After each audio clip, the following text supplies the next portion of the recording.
But let's go all the way back though, Troy. When did Shortstop Records? When did you initially start the label? 1988. I started the label, and I first put out the record with Scarface. We had a song called "I Started Small Time," Dope Gang, Cocaine, pushing rocks on the block. I never broke, man. He was 16 years old, and he was staying with me and my mom and stuff. And I put a record out on him and told him, put him in the studio, told him, make up some stuff, talk about me, talk about my life, you know what I'm saying? Talk about what you see me doing around here. And he did, and this is history with Face, you know what I'm saying? And now he Face Mob, one of the great lyricists ever now. Yeah, he definitely is. I remember, that cover was legendary, too, because at that time, here you guys are, you're sitting on a lack, everyone you got guns, you know what I'm saying? Yeah. And for something down south, this was crazy. Even the Ghetto Boys hadn't done nothing like that at that time. Nah. You know what I'm saying? What kind of reaction did you guys get from that record? Oh, man, it was a lot of pushback with the record stores and the distributors. They wouldn't take it at first, so I just went to the streets and sold it independently, all in the streets, you know what I'm saying, and put it in the record store on consignment.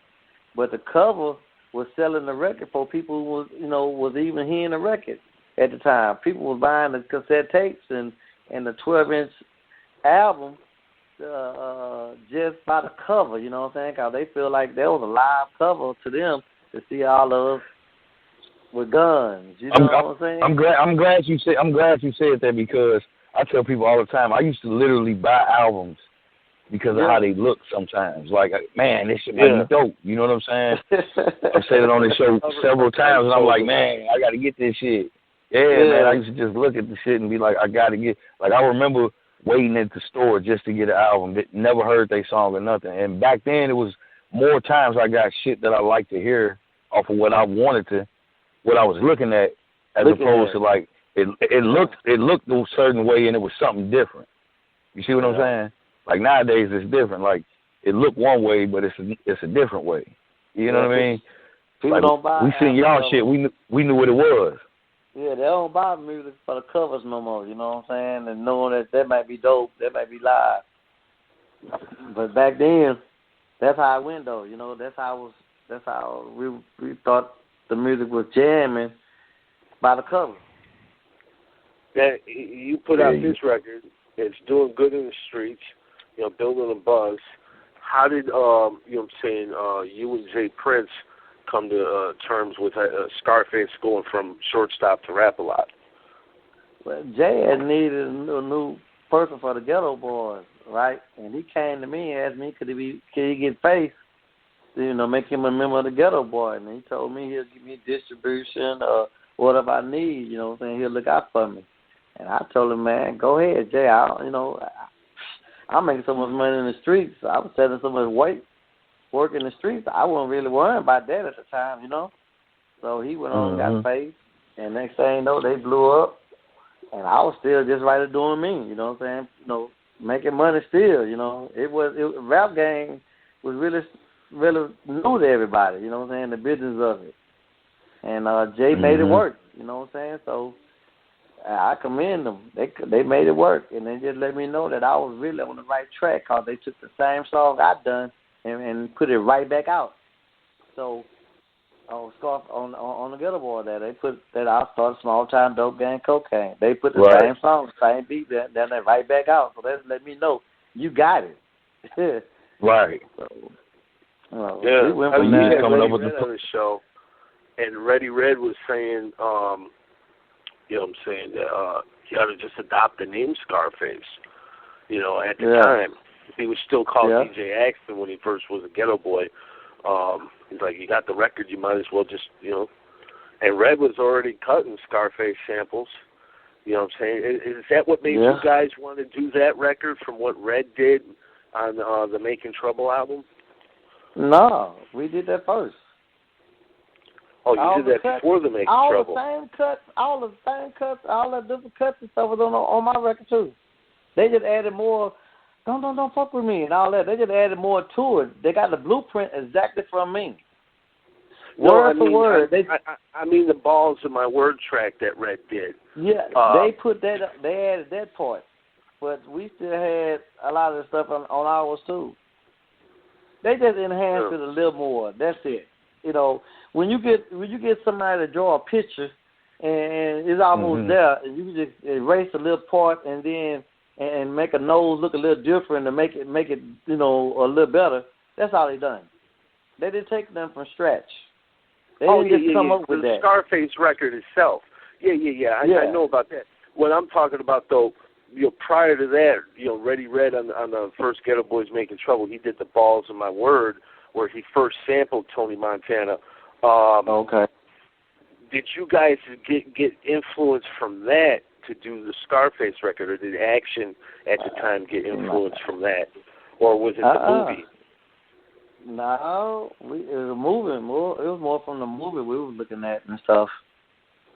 Okay. Because everybody, we were selling so much work at the time. That's what we was all thinking about. We were D-boys, and then Face them when I was like 16 years old. Right. So, you know, we was out there living the life. Yeah, so he was pretty much talking about you said at that time. The whole, and you say Little Mike grab a piece, pick him out. That's my little brother that's doing 2 life sentences right now. You know what I'm saying? Oh. Yeah, the song is about me. Yeah. Face wasn't doing none of that. He was living my life. Yeah. And here you are, you know what I'm saying, years later, multi-platinum, you're an author. You know what I'm saying? Now, you and Face, for years, wasn't getting along. I was happy to find out that you guys had squashed the beef.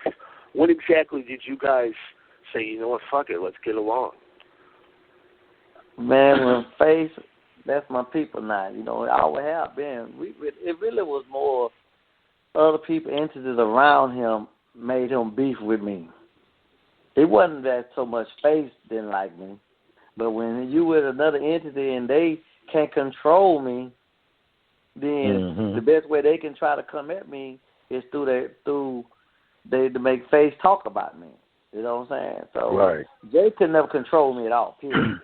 He never had no grip on me. He never had his hands in my pockets. He never got no money off me no kind of way. And everybody knows Jay want to try to have some kind of control over you, money-wise or, you know, whatever. I never let that happen. So I'm my own man. He's his own man, and he knew me from the streets already. So it couldn't just go down like that. So they made up this big thing that I'm a snitch and let's talk about Troy and all this bullshit. And the way you bring a person down is try to kill his character, assassinate his character. But it didn't work. They tried. They did a good job. I still made money. It's a good thing that you guys, you know, not only for Houston, but just for music in general, it's a good thing that you guys are cool. I'd love to see another Scarface and Lil Troy record. We talk every week. We talk once or twice, almost every week or every other week. Me and him talk since he independently now. The man is so happy. I need to call him. He's so happy. He's doing great now. That I just put out a collector item of a 45-inch record on that song that we did back in the day. A collective item. You know, you don't see no 45. You might see a 12-inch. No, 45. Yeah, I see 45 since the 80s, man. Shit. Okay, well, I just put out a collector's item, a 45-inch record.